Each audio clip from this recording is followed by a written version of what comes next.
Hello everyone and welcome to another exciting edition of Community Reports on Channels Television. I'm Victoria Ido. On this episode of the show, we will be looking at medical technology, which is known as the application of science to develop solutions to health problems. It is a relatively new area, especially in Nigeria, and not so many professionals have ventured into this field. And the ones we met have a background in healthcare, that is doctors and pharmacists. Some areas covered in this episode are telemedicine and ordering medication online. Enjoy the show.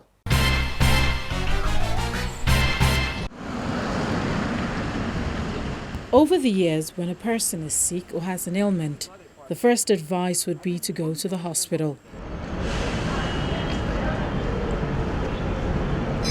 Upon arrival at the hospital, the patient will be attended to by nurses who will take the vitals, blood pressure and temperature. After that is done, then the consultation with the doctor takes place. The doctor sees the patient and makes diagnosis. At this point, whether the patient needs to do some more tests or requires medication, they would know. With technology, most of this process may soon be cut short. With applications online, access to a medical doctor is as quickly as possible.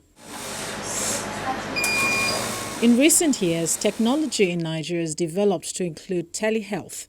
Well, this is a new exciting field.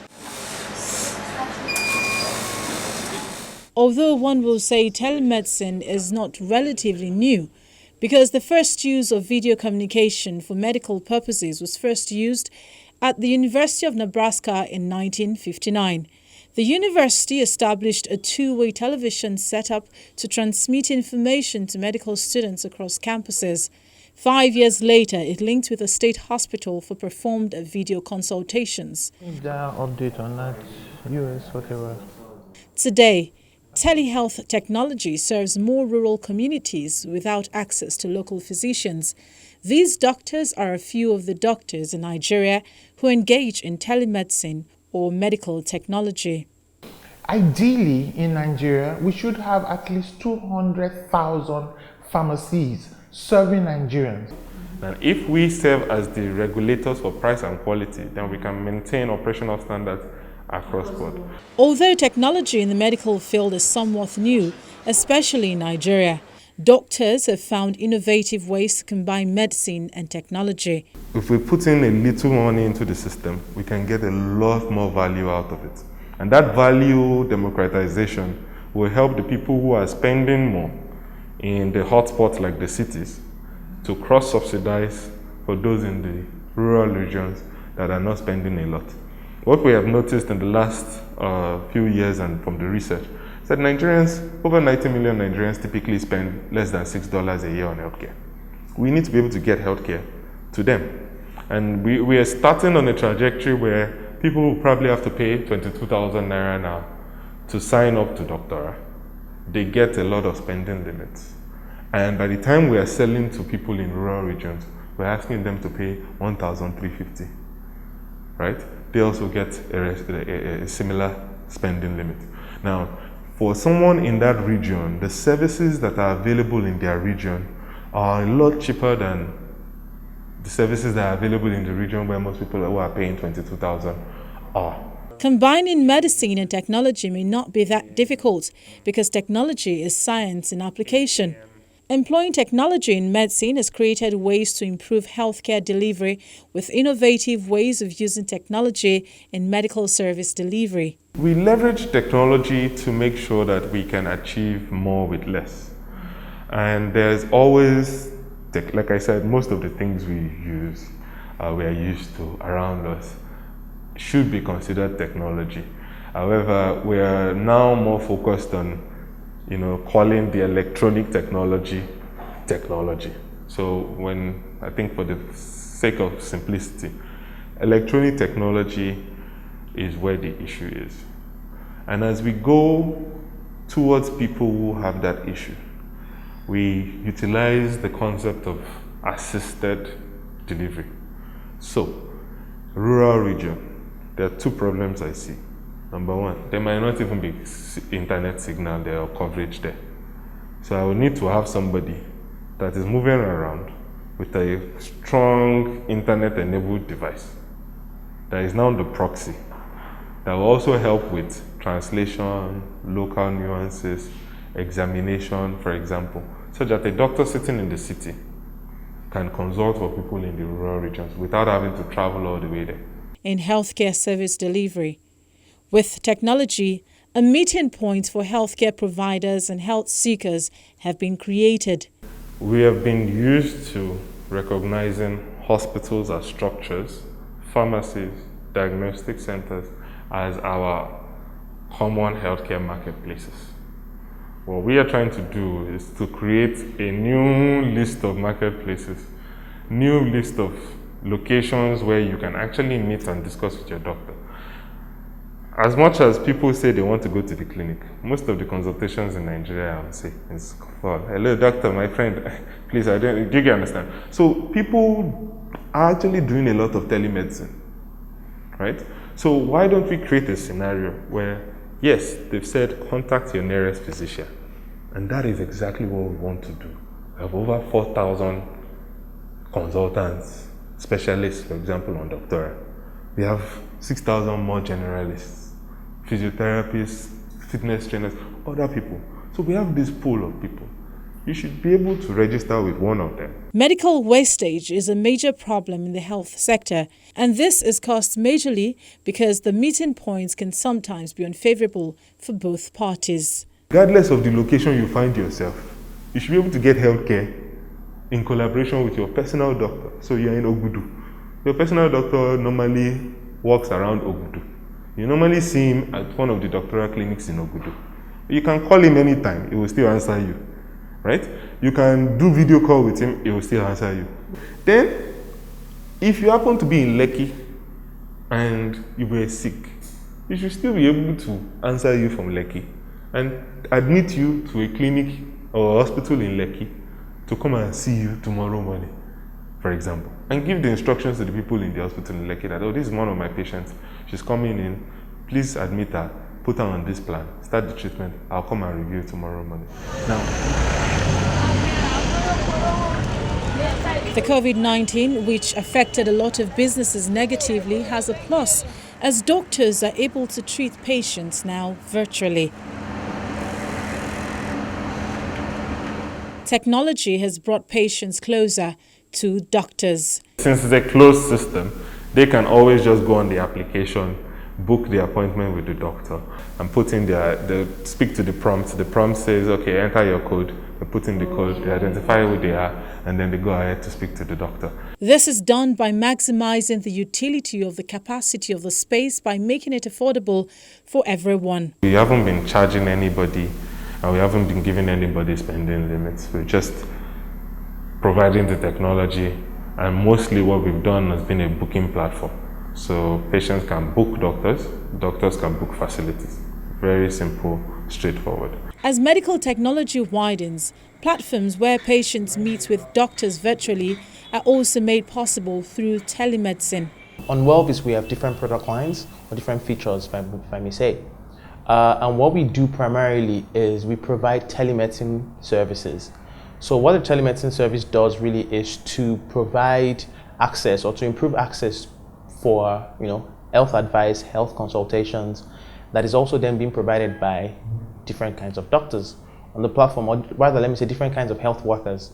On the platform we have dentists, we have physiotherapists, we have doctors, we have nurses, we have pharmacists. Telemedicine is specifically in support of consultations among remotely placed patients where physical meeting is not possible, or sometimes as a first approach to getting health care. What that means is, for example, if there were 10 people that needed to see a doctor or they had health concerns, not all 10 of them would need to see a doctor physically, but you don't know which ones immediately. So the advice is, speak to a doctor on the platform, and if required, they will tell you to go get a test done or go see a doctor. Sometimes, one of the things we've noticed on the platform is some people might have complaints or need requests for particular things, but because they don't have time or they're not interested in going or they're scared of what the cost would look like, they kind of delay. So when they come on the platform, like, this is not something you want to delay on. The earlier you go see a doctor, the better. So it kind of provides just that next step. It helps them to navigate the healthcare system in Nigeria, which can be quite tricky sometimes. So yes, I do feel like sometimes people feel like if I'm going to end up seeing a doctor, I might as well go now. You can do that, but sometimes it's just advice. It's just, to know what the medications you should take, or a second opinion, depending on however way you want to view it. Nigeria is a society where people do not understand the need to pay for information. This can be a major challenge. One of the challenges we face is people think telemedicine is not popular in Nigeria, or telemedicine is not, working in Nigeria. But one thing that we've come to understand is there are two major concerns for users on the platform, or generally of telemedicine, and that's trust and affordability. And we've been able to sort of navigate that trust part of things, but it's still a growing concern for a lot of people. But we're working towards it, and it requires a lot of education. Where affordability comes into place is not exactly ability to pay, but more like willingness to pay. A lot of times you see on social media, is there a doctor I can talk to here? Or you have someone text you out of the blue, hey doctor, I got your number from someone, I just have a question. That's all forms of telemedicine. But when it comes to providing a sort of a paywall where you have to pay before you get that access, is where the concerns come from. I know someone I can talk to. I know one doctor, my friend is a doctor, or my father's younger brother is a doctor. You always have, that's when all of those conversations come up. But when it's been offered for free, nobody has those concerns. So I think it's just that education, that it is still a full-on consultation. It is still, you can still get prescriptions. It is still some of the same doctors you will see physically that you'll be also seeing on the platform, either mine or any other telemedicine platforms. One reason for this is people believe they do not need to pay for healthcare, as health is supposed to be free. So it's just that ability to pay, or that willingness to pay rather, that is still a bit of a concern. So the conversation now has to move to, why are people not wanting to pay for that? And are there other ways that they could pay for those kind of things? Or a lot of people have insurance, maybe not a lot of people, but people have insurance coverage, and then maybe their insurance companies don't cover telemedicine. So they are worried that if I have insurance I pay on a monthly basis, why should I still then be paying for another platform for telemedicine? So the conversation now comes to, those insurance companies should be offering. For example, we've partnered with a financial institution in Nigeria who's offering the services to their clients free of charge, at least the first session. And when people come on the platform, they're usually quite surprised that it's free for them at that session. And we've had people come back and make payments when they've tried it out for the first time, and they realize that, oh, they got the advice that they needed, they got solutions to some of the problems that they had. Telemedicine is a two-way communication between a doctor and a patient, hence the need for more doctors. I'm a doctor, and my partner is a doctor, so that already exposes us to a large platform of doctors, our colleagues, our senior colleagues, our junior colleagues, and all those kind of things. But beyond that, we go through a rigorous means of confirming and verifying these doctors. So word of mouth really is what we use to seek doctors mostly. Friends. We belong to different kinds of platforms that, for doctors and for health workers. And we're able to sort of like, oh, we have this platform, you can come on it. Most of our chats last about 30 minutes on the platform. So doctors can do that in the evenings while they're at home, in between consultations in their physical centers, on their off days. So it's, for a lot of these doctors, just a means of extra income. Telemedicine is relatively new in Nigeria, and so is the response level. For the telemedicine bit of things, we've got about two kind of ways to go about it. We've got the open form and the more private, secure form. The open form is like a forum. You come here, you place your questions, either anonymously or you can write your name and everything. And then the different doctors on the platform and different health workers can then comment on that question and provide answers. And then we have the second one, which is then a more private, you go into a private chat, you have that conversation, it's timed. After the time is done, it goes up. You get a transcript of that chat, the doctor gets a transcript, and then it's erased from our platform. So that way, that's the more private and paid one. Telemedicine works with the use of electronic devices, a phone or a laptop. It's a web app. You don't have to download it on your phone. You can easily use it on the internet without downloading. If you want to download anything, you can download the shortcut, so it just takes you to the website straight away. Sign in, and then they request to have a chat, which is just a button that they click. Once they click that, it shows them the numbers of doctors, shows them the names and profiles of the doctors online at that particular time. They select any one of them that interests them, based on their platform, based on their names, based on their gender. People have different reasons why they choose particular doctors. And once that is done, there are options for payment. The doctor is notified, and the doctor picks up the chat, and your chat starts. If for any reason that doctor doesn't pick up the chat, maybe he's not with his phone, or she's not with the phone, or she's not on a computer at that time, after 5 minutes, the chat, the user is asked to select another doctor that's online. And once that is done, the doctor starts the chat and the conversations are had. The idea was born out of the constant need to make healthcare more affordable and accessible to people. As a medical doctor myself, I know the amount of consultations I do on a daily basis. For example, my mother would go to church, and I will speak to one of our friends or one of our church members. She's an elder in the church, so there's always someone. I know that our son is a doctor, so someone will be like, "Oh, I have this thing. Is your son around? Is your son coming in?" So the days I don't come in or I don't go into the church, I'm speaking on the phone with them, say, "Hey, do this, do that, go see a doctor, or go buy these medications." And then the next Sunday, this person calls me back and say, "Oh, thank you, I did this, I feel better as well." So I realized that these people have access to me, and that's why they can enjoy those things. What we're trying to then do is the sustainable way of doing that for a larger number of people. And a lot of doctors complain about that. You could, in a day, depending on how popular you are, or how big your family or your friend circle is, you can have these calls constantly. People just looking for advice, looking for what to do or how to proceed. And we figured that it was important that we're able to provide such a platform for a larger number of people. As telemedicine grows, the future is already in view. I don't think we will never need the four walls of a hospital, but we will need it less.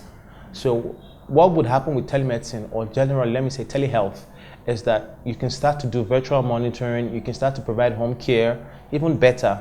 And that means people with simple ailments don't need to show up at the hospital.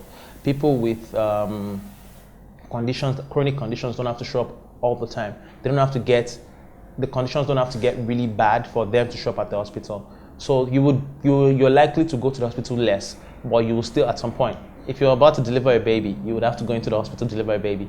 Accidents will still happen. You would need surgery. Surgeries are going to be done at some point virtually, but you still have to go to a place that is sterile, that has the machines that are required. Although it may take some getting used to, basically because people are yet to see the need or the value for it, there is also a strong belief that it will grow on people. 10 years ago, there was nothing. 8 years ago, people started using it, but it was people only had smartphones. Then USSD came into place. There were like grades to these things, and I think telemedicine is also going through that stage. But unfortunately, it's much longer because it's healthcare. It's not a sought good. People think it's a social good that they don't have to pay for. They don't see the value immediately in other times. So yeah, those are some of the reasons that why telemedicine is taking longer, or digital health in general is taking longer to be adopted.